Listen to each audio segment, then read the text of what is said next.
manis di Inggris atau tong di lemon nipis dan guling-guling. Adekku cantik itu congkai tang manis, kakak sulapis cinta di belis. Halo Sobat Aquaculture, selamat datang di podcast Aquatalk, tempat kita ngobrol santai tapi tetap ilmiah soal dunia perikanan. Hari ini topiknya menarik banget. Kita bakal bahas tentang sistem saraf ikan bidadari alias manfish. Gimana sih ikan ini bisa berenang dengan lembut dan anggun berkat sistem sarafnya? Yuk kita kupas bareng bersama dua narasumber kita hari ini, Kayla dan Kiren. Hai, hai juga Norma. Hai semua juga. Siap banget nih kita mau bahas tentang malaikat air hari ini. Oke, kita mulai dari dasar dulu ya.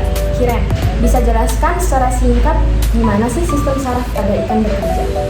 Tentu bisa Norma. Secara umum sistem saraf ikan terdiri dari dua bagian besar.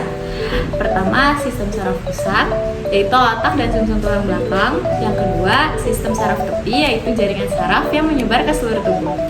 Nah, pada ikan bidadari, otak memang kecil, tapi bagian penciuman dan penglihatan sangat berkembang. Itu sebabnya ikan ini bisa cepat mengenali pakan atau gerakan di sekitarnya. Jadi meskipun otaknya kecil, fungsi tetap luar biasa ya. Betul banget. Di bagian belakang tubuhnya ada sumsum tulang belakang yang menyalurkan sinyal dari otak ke otak, termasuk ke sirip punggung dan sirip anal yang panjang. Itu yang bikin gerakan manfish terlihat lembut tapi terkontrol banget. Nah, sekarang Kayla, kamu kan sempat baca jurnal tentang sistem saraf ikan bidadari. Apakah ada hal menarik dari penelitian itu? Ada banget nih Norma. Jadi penelitian dari Masayuki Yoshida dan tim yang ada pada tahun 1996 ini membahas tentang aktivitas motoneuron. Nah, apa sih aktivitas motoneuron itu? Yaitu saraf yang mengendalikan gerakan otot pada larva ikan bidadari.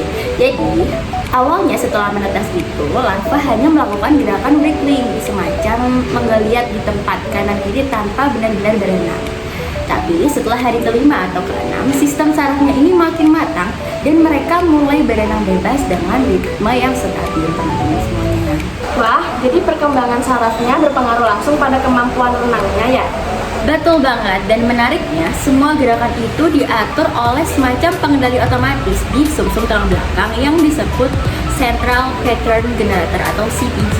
CPG inilah yang membuat kenapa ikan ini bisa terus berenang tanpa harus memikirkan apa sih gerakan selanjutnya. Jadi ibaratnya tuh kayak autopilotnya ikan. Wah, keren banget sih. Jadi kayak manusia yang bisa jalan otomatis tanpa mikir langkah yang satu ya? Iya, prinsipnya sama. Otak tuh cuma memberi perintah berenang. Lalu si CPG tadi itu yang mengatur ritme otot kanan dan otot kiri agar seimbang. Selain sistem saraf pusat dan motorik, ikan bidadari juga punya alat sensorik lain ya? Kiren, bisa dijelaskan sedikit? Boleh banget Norma. Ada beberapa sistem sensorik yang penting banget. Itu garis lateral untuk mendeteksi arus air dan getaran sekitar. Terus ada mata yang bisa melihat luas ke samping. Terus ada otolit di telinga dalam berfungsi menjaga keseimbangan tubuh. Nah, semuanya itu bekerja bareng lewat jaringan saraf supaya ikan bisa berenang anggun dan tetap stabil di air. Iya, apalagi tubuh manfish yang pipih banget itu butuh kontrol keseimbangan yang ekstra. Nah, sistem saraf dan otolit ini membantu ikan supaya tetap tegak meskipun bergerak pelan di air yang tenang. Wah, keren banget ya. Dari yang awalnya cuma menggeliat kecil sampai akhirnya bisa berenang seindah itu. Semua dikendalikan sistem saraf yang luar biasa kompleks. Bener banget, ini menunjukkan gimana koordinasi antara otak, sumsum tulang belakang, dan otak itu berkembang seiring pertumbuhan ikan. Dan yang menarik, semua gerakan renang itu sebenarnya dikontrol oleh sinyal listrik mikro di dalam tubuh. Kecil banget, tapi efeknya besar. Keren banget. Terima kasih banyak buat Kiren dan Kayla atas penjelasannya super lengkapnya hari ini. Semoga teman-teman pendengar jadi makin kagum sama kehidupan bawah air dan kecanggihan sistem saraf ikan bidadari.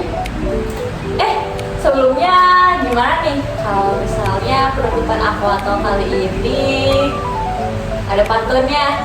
Boleh tuh Kak, siapa nih? Siapa lagi?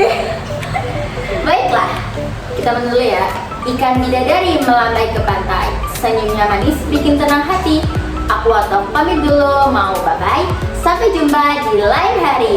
Dadah.